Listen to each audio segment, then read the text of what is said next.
ঠান্ডা মাথায় উত্তর দেবেন, আমরা ইয়ে করছি, আবার বুম ধরছো। বলছিলাম যে ওইখানে কেমন ছিলেন? যেন ভালো ছিলাম না, খুব কষ্টতে ছিলাম। আপনার দেশ ফিরে এলাম তো মমতা ব্যানার্জিকেও ধন্যবাদ, অভিষেক ব্যানার্জিকেও ধন্যবাদ, আর সামিরুল ইসলামকেও ধন্যবাদ। কেমন কষ্টে ছিলেন? কতদিন ছিলেন ওখানে? আর ওখানে 8 মাস ছিলাম, 8 মাসের 9 মাস পড়ে গেছে। ওখানকার অভিজ্ঞতা কেমন আপনার? তখন সব মতলব পুলিশ টুলিশে টর্চার করে, কিছু করেনি। মতলব এমনি খাওয়া পেয়ে ধরো যখন যতদিন টাকা মমতা ব্যানার্জি এখান থেকে টাকা দিয়ে পাঠাতো তো খেতাম ওখানে পানতাম, মতলব তাও নিজের গ্যাস তো গ্যাস হয়। বাংলাদেশ থেকে খাবার দিত না? হ্যাঁ, না, বাংলাদেশ টাকা দিত।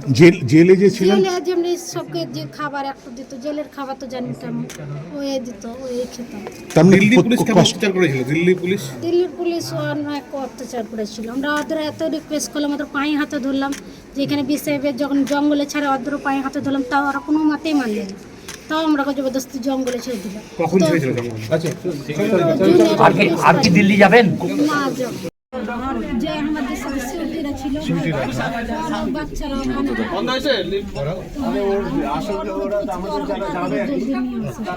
ওদের সঙ্গে কথা হয়েছে?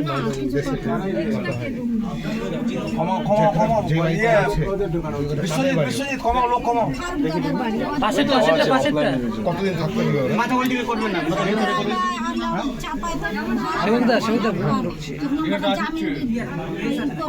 জামিন করেনি,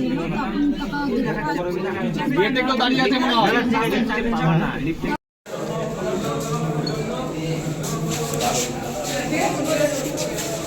বাবাকে সাথে আনেন, বাবাকে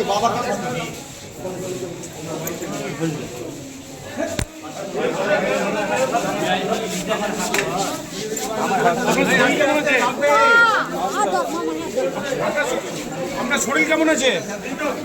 বলছি যে আপনার স্বামীকে আটকে রেখেছে? আপনার স্বামীকে আটকে রেখেছে?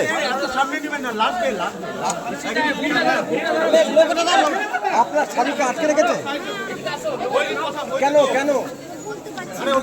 আপনি কি চাইছেন? কেমন আছেন এখন? হ্যাঁ, আচ্ছা, বলছি যে